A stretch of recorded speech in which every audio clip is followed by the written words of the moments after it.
तरफा कार्रवाई के विरोध में आज गुर्जर समाज ने नीमच सिटी थाना घेर लिया।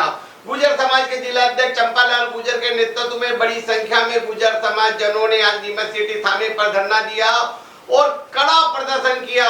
गुर्जर समाज जिला अध्यक्ष चंपालाल गुर्जर ने कहा कि कल जो रेवली देवली में घटनाक्रम हुआ वहां एक तरफा था और पुलिस ने एक तरफा कार्रवाई करते हुए गुर्जर समाज के 7 बच्चों को जहां स्कूल से निकाल दिया गया वहीं उनके खिलाफ प्रकरण दर्ज कर लिया गया। यह एक तरफा कार्रवाई प्रशासन और राजनीतिक दबाव में हुई है। इससे गुर्जर समाज में आक्रोश है और आज बड़ी संख्या में गुर्जर समाज जन ट्रैक्टरों से भरकर नीमच सिटी थाने पहुंचे, थाने का घेराव किया। इसके बाद वे कलेक्ट्रेट पहुंचने वाले हैं और इस पूरे घटनाक्रम में गुर्जर समाज के जिला अध्यक्ष चंपालाल गुर्जर का कहना है कि प्रशासन ने दोगला रवैया अपनाया है और इस पूरे मामले में गुर्जर समाज को टारगेट करते हुए उनके बच्चों को जहां स्कूल से निकाला गया वहीं उन पर एफआईआर कर दी गई और एक पक्षी कार्रवाई को गुर्जर समाज बर्दाश्त नहीं करेगा।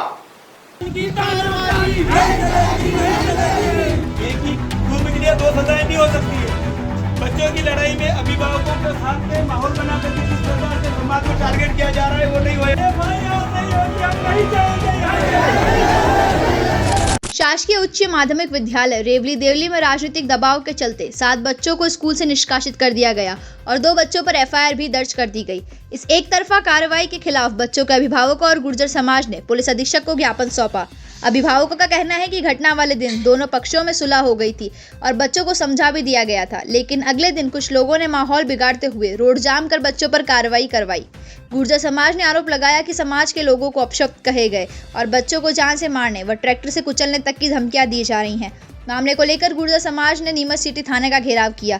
इस दौरान स्थिति तनावपूर्ण हो गई, लेकिन नीमच सिटी पुलिस और कैंट थाना प्रभारी पुष्पा चौहान ने समझाइश दी, जिसके बाद मामला कुछ देर के लिए शांत हुआ। हालांकि आक्रोशित समाज जन थाने पर ही डटे हुए हैं और घेराव जारी है। गुर्जर समाज ने चेतावनी दी है कि जब तक सभी बच्चों का निष्कासन निरस्त कर पुनः प्रवेश नहीं दिया जाता तब तक झालरी गांव के सभी बच्चे स्कूल नहीं जाएंगे और शाला का बहिष्कार करेंगे। साथ ही उन्होंने यह भी मांग की कि विद्यालय प्राचार्य का राजनीतिक दबाव में हुआ स्थानांतरण रोका जाए और वर्षों से लंबित हाई सेकेंडरी स्कूल की मांग को पूरा किया जाए। खबर लिखे जाने तक थाने का घेराव जारी रहा। गुर्जर समाज के झालरी मेलकी गांव के बच्चे रेवली देवली गांव में स्कूल में पढ़ने आते हैं। वहां पर बच्चों में छोटा मोटा विवाद हो गया था। उस विवाद को बड़ा रूप देकर के बच्चों को स्कूल से निकाल दिया गया है, 7 बच्चों को, जो बिना कारण के, जबकि 18 सितंबर की यह घटना थी। 18 तारीख को ही दोनों ही बच्चों के अभिभावकों द्वारा आपस में राजीनामा करके सुलह करके बच्चों को समझाइश दे दी गई थी। उसके बाद भी स्कूल प्रधानाध्यापक द्वारा 7 बच्चों को रस्टिकेट कर देना कहीं न कहीं उन बच्चों के साथ गलत हुआ है। हम ऐसा नहीं होने देंगे। गुर्जर समाज शिक्षा के लिए उन बच्चों के साथ खड़ा है। उनका आज ही उनका